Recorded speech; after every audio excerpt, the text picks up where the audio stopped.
اب ہم جنگ نہیں کریں گے، اور فدق جو ہے وہ رسول خدا کو ایسے ہی دے دیا بغیر جنگ کے، کہ یہ سب باغ فدق کی ساری جو املاک ہیں یہ آپ رکھ لیجیے۔ اب وہ کیا ہے؟ مال غنیمت نہیں ہے، وہ ہے انفال۔ اب اس پہ کسی کا حق نہیں ہے، صرف رسول خدا صلی اللہ علیہ وسلم کا حق۔ وہ جو ہے نا سارے مجمع کی میرے ساتھ۔ تو عزیزان گرامی، جناب امیر علیہ السلام نے اس وقت جو ہے وہ جب دیکھا کہ باغ فدق جناب ختنی مرتبت کو دے دیا گیا ہے، تو جناب ختنی مرتبت نے اس آیت کے نزول پہ، اس آیت کے نازل ہونے پہ کہ وَآتِ ذِی الْقُرْبَىٰ حَقَّهُ، اور اپنے قرابت داروں کو ان کا حق ادا کر دیجئے، تو انفال تھا باغ فدق، تو آپ نے فوراً وہ جناب سیدہ کو اپنی زندگی میں دے دیا، اور اس کا بہرحال بہت بڑا بجٹ تھا، بہت بڑا باغ ہے، ابھی بھی باغ کے آثار باقی ہیں، اور اس پورے باغ سے جو جنگوں کا خرچہ تھا جو چلتا تھا، بے انتہا فقراء کی مدد کرتے تھے جناب امیر جناب سیدہ۔ جناب سیدہ نے جناب امیر سے کہا کہ وہاں پہ میری طرف سے نوکر چاکر وہاں پہ رکھ دیجئے جو کہ اس کی باغ کی دیکھ بھال کرتے رہیں، اور اس کے بہرحال کام باقی بہت زیادہ ہوتے ہیں۔ تو عزیزان گرامی، وہاں پہ مولا نے اپنے ملازم رکھے، کام ہونے لگا، وقت گزرتا رہا، جناب ختنی مرتبت کا 11 ہجری میں وصال ہوا، اور اس کے بعد اب پھر باغ فدق کا مسئلہ فوراً چھڑا۔ جیسے ہی صحیح بخاری کے اندر الفاظ یہ ہیں کہ جیسے ہی جناب ختنی مرتبت کے بعد خلافت پہلے خلیفہ کے ہاتھوں میں چلی گئی، تو اس نے فوراً وہاں سے کہا کہ باغ فدق سے ملازمین کو ہٹا دیا جائے جناب امیر علیہ السلام کے، میرے جو کارندے ہیں وہ وہاں چلے جائیں اور وہاں پہ وہ کام کریں اور اس کے اوپر قبضہ کر لیں، اور آئندہ جو بھی اس کی انکم ہوگی، جو آمدن ہوگی اس کی، وہ حکومت کے کھاتے میں آئے گی، مجھے ملے گی، اور جناب امیر علیہ السلام کو جناب سیدہ کو محروم کر دیا جائے۔ بس یہ سننا تھا۔ بی بی نے فوراً کسی کو بھیجا کہ کیا بات ہے، تم نے میرے ملازموں کو وہاں سے کیوں ہٹایا ہے اور یہ باغ فدق پہ تم نے قبضہ کر لیا؟ تو انہوں نے پیغام بھیجا کہ نہیں، آپ کا نہیں ہے، یہ پیغمبر اسلام نے مجھ سے کہا تھا کہ یہ میں لے سکتا ہوں۔ بس پھر بی بی نے سب کو جمع کیا، اور پھر باقاعدہ ایک خواتین کا جھرمٹ، قریش کی جو جتنی بھی وہ بنی ہاشم کی خواتین تھیں، قریش کی جتنی بھی مسلمان خواتین تھیں، سب کو جمع کیا، کہا کہ میں اپنا حق مانگنے کے لیے جانا چاہتی ہوں۔ عزیزان گرامی، ابھی میں نے پوری تمہید باندھی، اس سے میں آگے بڑھنا چاہتا ہوں کہ یہاں جناب سیدہ سلام اللہ علیہ نے سب کو جمع کیا، اور اب بحثیں یہاں پہ ایک تو ہے فے یا انفال کی، انفال یا فے، یہ دو اصطلاحات قرآن کے اندر، کہ وہ صحابہ کا نہیں ہے، صرف رسول خدا کا ہے، اور پیغمبر اسلام نے جناب سیدہ کو دے دیا۔ جناب سیدہ نے ساری مستورات کو جمع کیا اور چلنے لگے۔ مورخین نے واقعے کو سب نے لکھا، شیعہ سنی سب مورخین نے لکھا کہ جناب سیدہ نے اپنی جو ابا تھی وہ سر پہ لی اور فوراً سب کو جمع کیا، ساری چاروں طرف مستورات ہیں، سب سے کہا میرے ساتھ چلو، میں جا کے مطالبہ کرنا چاہتی ہوں۔ اس سے پہلے کہ میں بات کو آگے بڑھاؤں، یہاں پہ روک کے ابن ابی الحدید معتزلی، نام سن رکھا ہوگا آپ لوگوں نے، جنہوں نے نہج البلاغہ کی شرح لکھی ہے، شرح نہج البلاغہ 20 جلدوں میں لکھی ہے، اور ان کے استاد تھے، وہ کہتے ہیں میں نے اپنے استاد سے سوال کیا، ابن ابی الحدید معتزلی نے، کہ کیا ایسا مسئلہ تھا کہ پہلے خلیفہ نے بی بی کو فدق کا مطالبہ کرنے کے باوجود بھی باغ فدق واپس نہیں کیا، ایسا کیا مسئلہ تھا؟ تو انہوں نے کہا کہ دیکھو میں تمہیں ایک واقعہ سناتا ہوں، اس سے بات آسان ہو جائے گی سمجھنا۔ کہا کیا تھا؟ کہا کہ ایک کلاس روم میں کئی بچے بیٹھے ہوئے تھے، تو استاد نے ایک بچے سے کہا کہو الف، بچے نے الف نہیں کہا، پھر دوبارہ کہا کہو الف، 3-4 مرتبہ دہرایا، بچے نے الف نہیں کہا۔ اس استاد نے جو ہے وہ پرانا زمانہ سے مارنے کی اجازت تھی، بچے کو ایک باقاعدہ تھپڑ رسید کیا، کہا کہ تم اتنے نالائق ہو، تمہیں الف تک نہیں آتا، یہ کہا اور آگے بڑھ گیا۔ اس بچے کے ساتھ اور بچہ بیٹھا تھا، اس نے سوال کیا، اس نے کہا واقعا تم اتنے نالائق ہو، تمہیں الف تک نہیں کہنا آتا؟ اس نے کہا ایسی بات نہیں ہے، مجھے الف کہنا آتا ہے، اس کے بعد پھر میں جانتا ہوں کہ با ہے، ثا ہے، جیم، ہا، خا، عربی کے وہ استاد تھے، کہ یہ مجھے دال تک سارے حروف آتے ہیں لیکن دال کے بعد کے حروف نہیں آتے۔ کہا تو تم نے الف کیوں نہیں کہا؟ کہ اگر میں الف کہہ دیتا تو وہ مجھے یہ تک لے کے جاتا، پتہ نہیں توجہ ہے یا نہیں، کہ اگر میں الف کہہ دیتا نا تو پھر مجھے یہ تک جانا پڑتا، لیکن میں نے کہا میں الف ہی کو نہیں مانوں گا تاکہ بے کی نوبت نہ آئے، نہ بے کی نوبت آئے گی، نہ یہ پھر یہ کی نوبت آئے گی، کہ میں الف پہ رک گیا۔ عزیزان گرامی، ابن ابی الحدید معتزلی کہتا ہے کہ اس کے استاد نے کہا کہ جناب سیدہ نے اگر مطالبہ کیا نا فدق کا، اور پہلا خلیفہ کہہ دیتا کہ ہاں میں مانتا ہوں یہ آپ کا ہے، ہم نے غصب کیا تھا، تو عزیزان گرامی وہ کہتا ہے کہ یہاں پہ بات رکنے والی نہیں تھی، یہ بات شروع یہاں سے ہو رہی تھی۔ کہ جناب سیدہ نے صرف فدق کا مطالبہ نہیں کیا تھا، اگر کہہ دیتے کہ حسنین کے صدقے میں ہمیں دے دیجئے تو بی بی ویسے ہی صدقہ اتار دیتی. کہ مسئلہ فدق کا نہیں تھا، جانتے تھے کہ یہاں سے شروع ہو رہا ہے، معاملہ شروع ہوگا، خلافت تک جائے گا، سارے معاملات کھلتے چلے جائیں گے. پہلی بات کو نہ مانو تاکہ آخری بات کی نوبت نہ آئے. بات واضح ہوئی ہے عزیزان کرام؟ کہ اس لیے ہم نے پہلی ہی بات کو نہیں ماننا تاکہ پھر آخری بات کی نوبت نہ آئے. اب کیا مسئلہ ہوا؟ جناب سیدہ نے کہا نہیں، میں تاریخ میں ایسا نہ ہو کہ کوئی یہ کہہ دے جناب سیدہ نے مطالبہ نہیں کیا تھا. کہا کہ نہیں، میں تاریخ کے اوراق پہ یہ مقدمہ درج کروانا چاہتی ہوں. اب میں اس پورے مقدمے کو خطبے کے چند جملوں کو پیش کرنا چاہوں گا آپ کے سامنے. یہ ساری میں نے تمہید باندھی ہے. اب آئی ہیں جناب سیدہ، دربار میں برقع لے رکھا ہے، چاروں طرف مستورات ہیں، بیوی نے سر پہ ایک عبا ہے، ہاتھ میں اپنے بابا کا عصا ہے، اور بیوی چلتے ہوئے آئی ہیں کہ ایک مرتبہ مسجد نبوی کے اندر اب اس پورے مقدمے کو پیش کریں. اور آنے کے بعد بیوی نے کہا کہ قرآن کے اندر بیوی نے پہلے حمد باری تعالیٰ بجا لائیں اور کہا کہ تمام تعریفیں اللہ کے لیے ہیں، اور الحمدللہ علامہ الہمہ، اور اس خداوند متعال کی تمام تعریفیں کہ جس نے ہر چیز ہم پہ الہام کی ہے، وہی ہم پہ بھیجی ہے. جتنی نعمتیں اس نے آل محمد کو عطا کی ہیں کسی کو عطا نہیں کی ہیں. عزیزان گرامی، حمد باری تعالیٰ بجا لا رہی ہیں لیکن اس کے اندر بھی فضائل اہل بیت کو واضح کر رہی ہیں. عزیزان گرامی، وہاں پہ بی بی نے ایک مقدمہ پیش کیا اور اس کے بعد کہا کہ اس خداوند متعال نے جب ہر طرف ظلمت تھی، تاریکی تھی، چاروں طرف کفر ہی کفر تھا، شرک ہی شرک تھا، اس خداوند متعال نے میرے بابا کا انتخاب کیا. کہا اے محمد، جاؤ جا کے میری توحید کا دنیا کے اندر پرچار کر دو، سب کو تعارف کروا دو کہ میں کون ہوں. کہا کہ اس تاریکی کے اندر ایک نور نمودار ہوا، اس نور کا نام محمد مصطفیٰ تھا، حبیب خدا تھا.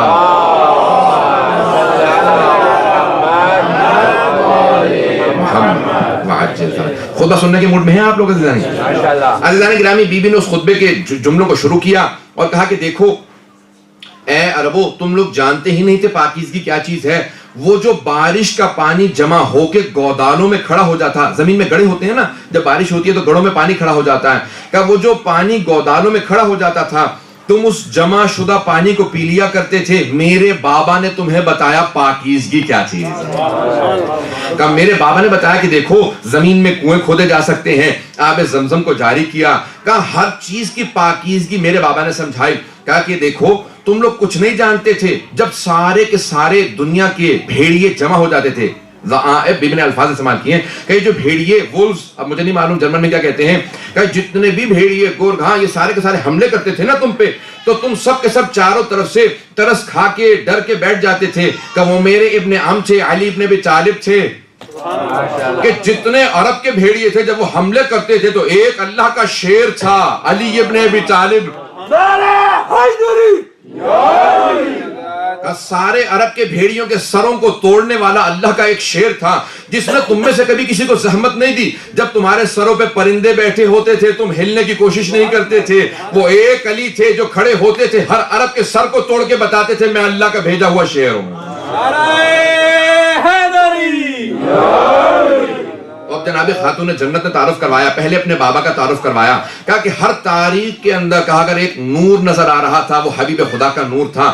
انہوں نے قرآن کو اس طرح سے پہنچایا جس طرح پہنچانے کا حق تھا. واجبات کو اس لیے دیا تاکہ تم اپنے آپ کو تقویت دے سکو، نماز کو واجب قرار دیا تاکہ تکبر سے بچ سکو، روزے کو واجب قرار دیا تاکہ تمہاری صحت بحال ہو سکے، زکوٰۃ و خمس کو واجب قرار دیا تاکہ تمہارے رزق میں نمو ہو، تمہارا رزق آگے بڑھے، برکت کا سبب بنے، حج کو واجب قرار دیا تاکہ پوری دنیا کے اوپر مسلمانوں کا روب بیٹھ جا کے اتنے مسلمان ہر سال جمع ہو جاتے ہیں. عزیزان گرامی، بی بی نے ساری عبادات کے فلسفے کو سمجھایا ہے کہ مسلمانوں کی عزت کی خاطر جہاد کو واجب قرار دیا، کہ جہاد کے اندر سب سے بڑے مجاہد کا نام علی تھا. عزیزان گرامی، بی بی تعارف کروا رہی ہیں کہ جب سارے کے سارے ظلمت و تاریکیوں کے اندر جب ہم اہل بیت علیہ السلام کی ولایت کو واجب قرار دیا تو وہ تمہیں فرقہ واریت سے بچانے کے لیے. عزیزان گرامی، اگر آج بھی فرقہ واریت سے بچنا ہے تو اہل بیت کو مان لیں کہ ہم اہل بیت کی ولایت کو واجب قرار دیا کہ دیکھو فرقہ واریت سے بچ جاؤ.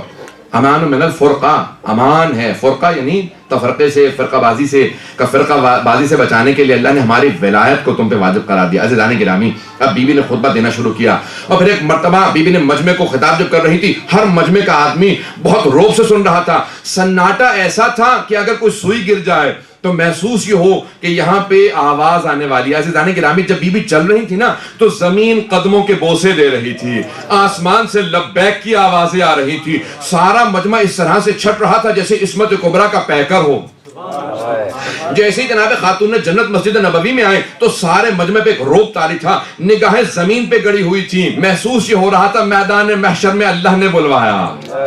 عزیزان گرامی اس مقام پہ جناب خاتون جنت نے جب خطبہ دیا, اب ہر آدمی گواہی دے رہا تھا کہ آج ہمیں دوبارہ رسول خدا کی یاد تازہ ہو گئی ہے. جس طرح حبیب خدا خطبے دیتے تھے, آج خاتون جنت ویسا ہی خطبہ دے رہی ہے. بی بی کی فصاحت و بلاغات النساء کتاب کے اندر سب سے پہلے بی بی کا خطبہ درج کیا گیا. عزیزان گرامی بی بی نے بہت فصیح و بلیغ خطبہ دیا. اس خطبے کے اندر بی بی نے جملے کہے, اور جملوں میں کہنے کے بعد ایک مرتبہ بی بی سارے مجمع کو مخاطب ہونے کے بعد ایک مرتبہ جو ممبر پہ یا تخت پہ بیٹھا تھا, ممبر تب تک ممبر ہے جب آل رسول کے پاس ہو, اور پھر اگر آل رسول سے چھین لیا جائے تو پھر ممبر نہیں رہتا, تخت بن جاتا.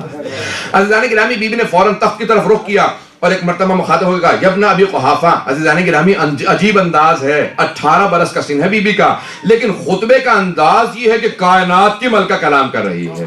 کہ یبن ابی قحافہ, اے ابو قحافہ کے بیٹے, جیتا بشیء فریہ, کیا تو اسلام کے اندر نئی بدعت کو لے کے آیا ہے؟ کیا اترث ابوک ولا ارث ابی, کیا تو اپنے باپ کا وارث ہے, میں اپنے بابا کے وارث نہیں ہو سکتی؟ اللہ اکبر. بی بی کا کیسا انداز ہے. اور فوراً بی بی نے خطبہ شروع کیا. بی بی نے کہا دیکھ, ہر انسان اپنے ماں باپ کا وارث ہوتا ہے, کہ میں اپنے بابا کی وارث ہوں. تو بی بی نے میراث کا مقدمہ کیا. دوسرا بی بی نے انفال اور فے کا مقدمہ کیا. تیسرے بی بی نے خمس کا. کہا کہ کسی ایک کو بھی رد کرے تو باقی دونوں باقی ہیں. عزیزان گرامی بی بی نے سارے کے سارے مقدمے دائر کر دیے. پتہ نہیں میں واضح کر پایا ہوں یا نہیں. کہ اگر خمس کو مانتا ہے تو میں رسول خدا کی قریبی ترین ہوں, قرابت دار ہوں. اگر فے اور انفال کو مانتا ہے تو رسول خدا نے اپنی زندگی میں مجھے دے دیا باقی خدق. اور تیسرے اگر میراث کو مانتا ہے تو اپنے بابا کی صرف میں ایک وارث ہوں. اگر اور بیٹیاں ہوتی تو وہ بھی کہتی کہ ہم بھی موجود ہیں. عزیزان گرامی کسی اور کا نہ بولنا اس بات کی علامت ہے کہ جناب خاتون جنت صرف ایک ہی وارث تھی. صلوات پڑھیں محمد وعلی محمد.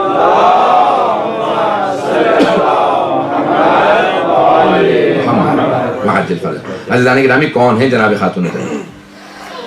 کہ جو ایک وارثہ ہیں رسول خدا کی. اب انہوں نے یہ سب چیزیں آپ کے سامنے پیش کی, سارے دنیا کے سامنے قیامت تک کے لیے درج کیا جائے کہ یہ 3 مقدمے ہیں. اب فوراً اس نے کہا کہ نہیں, رسول خدا نے مجھ سے کہا تھا کہ ہمارا کوئی وارث نہیں ہوتا. بی بی نے فوراً کہا اچھا میرے بابا نے کہا تھا.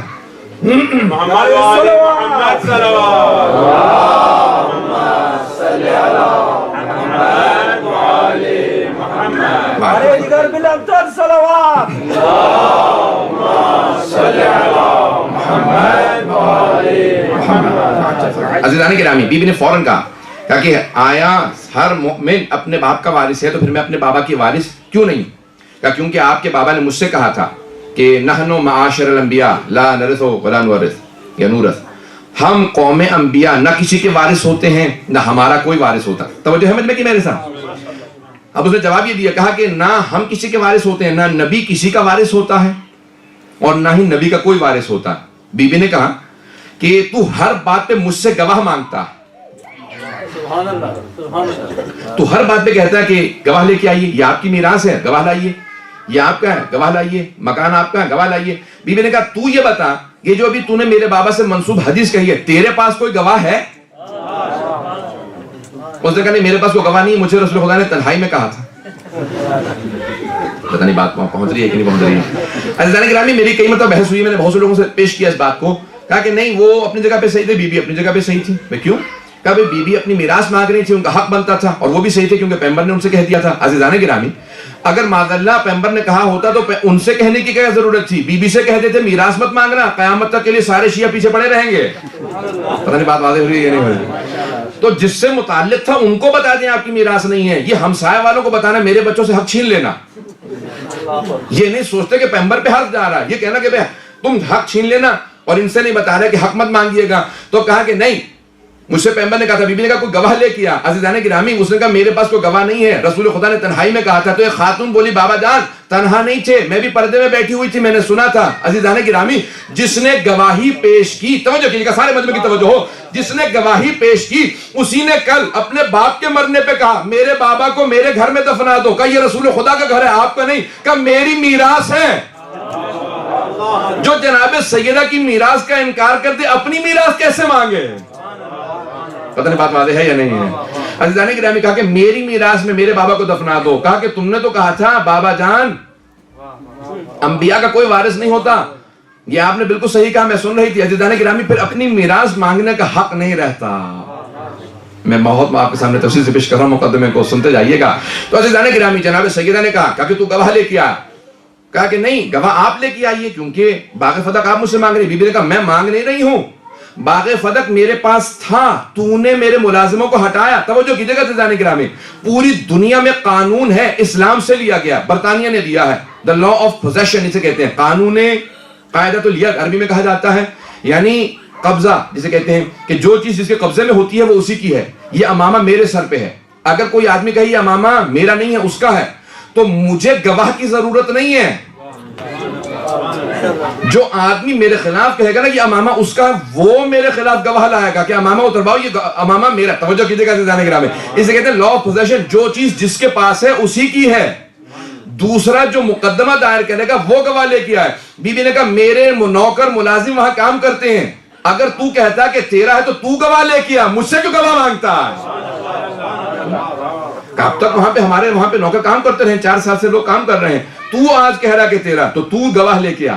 توجہ کیجئے گا عزیزان گرامی، تو اسے کہا نہیں میرے پاس گواہ نہیں، ہم نے قبضہ کر لیا، اب آپ گواہ پیش کیجئے۔ بی بی نے کہا کہ میں قرآن سے، میں تو بتا رہی ہوں کہ میں قرآن کے اندر آیا کہ اولو الارحام بعضهم بعض، یہ جتنے بھی رحم والے ہیں یعنی جتنے بھی خونی رشتہ دار ہیں وہ وارث ہوتے ہیں۔ کہ قرآن کی آیت ہے، میں قرآن سے تجھے دلیل پیش کر رہی ہوں۔ کہ نہیں لیکن حدیث موجود ہے رسول خدا کی کہ ہمارا کوئی وارث نہیں۔ بی بی نے کہا تو کیسا مسلمان ہے، میں آیت پیش کرتی ہوں تو اپنے پاس سے بنا کے حدیث لے آتا ہے۔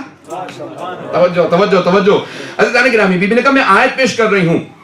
کہا کہ نہیں میں اس مقام پہ تسلیم نہیں کر سکتا کیونکہ یہاں پہ ایکسیپشنل کیس ہے۔ توجہ کیجئے گا عزیزان گرامی، بی بی نے کہا کہ اچھا تو کہتا ہے کہ میرے بابا نے فرمایا، میں نہیں مان سکتی۔ کیوں؟ کیونکہ قرآن میرے بابا پہ نازل ہوا تھا اور یہ حدیث جو تو نے ابھی گھڑ کے پیش کی ہے یہ قرآن کی مخالفت کر رہی ہے۔ توجہ توجہ توجہ کہ قرآن کی مخالفت پیش کر رہی ہے، تو ایسا ہو ہی نہیں سکتا کہ میرے بابا قرآن کے برخلاف کوئی بات کہہ دیں۔ کہ میں تجھے قرآن سے آیات پیش کرتی ہوں جہاں وارث بھی نبی ہے، جس کا وارث ہے وہ بھی نبی ہے۔ وارثا سلیمان و داؤدا، قرآن کی آیت ہے کہ سلیمان داؤد کے وارث بنے، کہ داؤد نبی، سلیمان نبی، کہ جو وارث ہے وہ بھی نبی ہے، جس کا وارث ہے وہ بھی نبی ہے۔ پتہ نہیں بات پہنچا پایا ہوں یا نہیں؟ جناب داؤد نبی ہیں، جناب سلیمان نبی، دونوں باپ بیٹا ہیں۔ جناب داؤد والد ہیں، جناب سلیمان بیٹے ہیں۔ کہ تو کہتا ہے انبیاء کا کوئی وارث نہیں، یہ قرآن کی آیت ہے۔ اب جیسے آپ خاموش ہے، پورا مجمع خاموش تھا وہاں پہ۔ بیوی نے کہا دوسری آیت سن، جناب زکریا دعا مانگ رہے ہیں جناب یحییٰ کے لیے اور کہتے ہیں رب حبلی من لدنک، پروردگارا اپنے پاس سے مجھے ایک وارث عنایت فرما، یرثنی و یرث من آل یعقوب۔ توجہ توجہ توجہ، کہا کہ پروردگارہ جو میرا بھی وارث ہو اور ساری آل یعقوب کا وارث ہو۔ جناب یعقوب نبی، جو جناب اسحاق کے بیٹے ہیں وہ نبی، جناب یعقوب، جناب یوسف نبی، کہ یہ سارے انبیاء تھے۔ یہ جناب یحییٰ ان کے بیٹے ہیں وہ بھی نبی، جناب زکریا نبی، جناب یعقوب نبی۔ کہ تو کہتا ہے انبیاء کا وارث نہیں، یہ سارے انبیاء کا وارث۔ عزیزان گرامی اس نے کہا کہ نہیں کوئی اور دلیل پیش کیجیے۔ بی بی نے کہا اچھا اگر تجھے گواہ چاہیے تو میں گواہ لے کے آتی ہوں۔ کہ گواہ کون ہے آپ کا، گواہ لے کے آئیے۔ اب سارے خاموش ہو کر سر جھکانے لگے کہ کہیں ایسا نہ ہمیں گواہ بنا دے۔ حکومت سے ٹکر لینا بہت مشکل کام ہے۔ عزیزان گرامی آج بھی لوگ کہتے ہیں کہ خاموش رہو، اپنے بچوں سے کہہ دیتے ہیں رشتہ داروں سے بیٹا خاموش رہو، حکومت کے خلاف مت بولنا، حکومت سے کون ٹکر لے گا۔ بی بی نے ایک مرتبہ اپنے سر کو اٹھایا، کہ گواہ پیش کروں؟ کہ ہاں گواہ پیش کیجیے۔ کہ ام ایمن میری گواہ ہے۔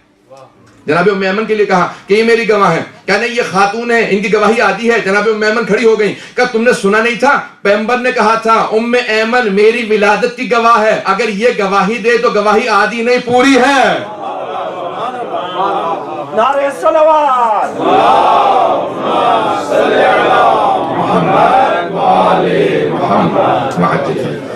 بشی کہنا لگا کہ نہیں مجھے تسلیم نہیں ہے. بی بی نے فوراً اشارہ کیا. بی بی نے کہا کہ دیکھ پھر میرے شوہر علی بن ابی طالب میرے گواہ ہیں. کہا نہیں شوہر کی گواہی بیوی کے حق میں قبول نہیں ہے. بی بی نے کہا تیرے پاس کوئی آیت یا حدیث ہے کہ شوہر کی گواہی قبول نہیں ہے؟ کہا شوہر کی گواہی کیوں قبول نہیں ہے؟ علی عادل ہیں مرد ہیں. کہا کہ نہیں یہ شوہر ہیں. کہا ٹھیک ہے حسنین میرے گواہ ہیں. کہا یہ نابالغ ہیں. کہا رسول خدا نے جوانان نے جنت کا سردار بناتے ہوئے یہ نہیں سوچا یہ نابالغ ہے؟ جب انہوں نے کہا کہ الحسن والحسین سیدہ شباب اہل الجنہ، جب انہوں نے کہا کہ جوانان نے جنت کے سردار ہیں، انہیں خیال نہیں ہے کہ ابھی نابالغ ہیں، جب بالغ ہوں گے شہادت ہوگی تب جا کے بنیں گے. انہوں نے کہا ابھی ہیں. جب ابھی سردار ہیں تو پھر گواہ کیوں نہیں ہے؟ عزیزان گرامی یہ بی بی کا مقدمہ ہے، جناب خاتون جنت ہے. بی بی نے کہا یہ دونوں میرے گواہ ہیں تاکہ مجھے آپ کی گواہیاں قبول نہیں ہیں. بی بی نے ایک جواب دیا. بی بی نے کہا پھر گواہ رہ، میں سارے مجمع کو گواہ بنا کے کہتی ہوں میں اسی مقدمے کو روز قیامت دوبارہ پیش کروں گی اور اس وقت مقدمہ خود خدا کی بارگاہ میں ہوگا. والزعیم محمد، اور میرے بابا میرا مقدمہ لڑنے والے ہوں گے. تو بتا تو کہاں کھڑا ہوگا؟ اللہ اکبر. یہ جناب خاتون جنت، یہ خاتون جنت کلام کر رہی ہیں. عزیزان گرامی اس انداز سے بیوی نے مقدمے کو پیش کیا. ہر آنکھ میں آنسو تھا، ہر افراد، ہر آدمی وہاں پہ لرز رہا تھا. عزیزان گرامی آنکھوں میں آنسو تھے، پاؤں لرز رہے تھے. کسی کے اندر جرت نہیں تھی کلام کر سکے. جب بیوی ہم کلام ہوتی تھی خود وہ خاموش ہو جاتا تھا، اس کی جرت نہیں تھی کہ راستہ روک دے. جب بیوی سوال کرتی تھی جواب دیتا تھا. جب بیوی کہتی تھی خاموش ہو جا میں بات کرنا چاہتی ہوں، پھر اس میں جرت نہیں ہوتی. عزیزان گرامی جس خاتون کا اتنا روب ہو وہ خاتون جنت ہے. یہ سیدۃ النساء، یہ حوض کوثر کی وارث، سورہ کوثر کی مصداق ہیں. عزیزان گرامی ایک روب تھا سارے مجمع پہ. بی بی نے ایک مرتبہ اپنی ابا کو اٹھایا اور خواتین سے آواز دی کہ واپس چلو مجھے گھر تک پہنچا دو. وہ جو چاروں طرف خواتین کھڑی تھی نا وہ سب رو رہی تھی. جب بی بی نے آواز دی نا کہ مجھے گھر لے چلو تو مورخین کہتے ہیں کہ مستورات بتا رہی تھی کہ بی بی کے دونوں ہاتھ مستورات کے کاندھوں پہ تھے اور پاؤں زمین پہ خط کھینچ رہے.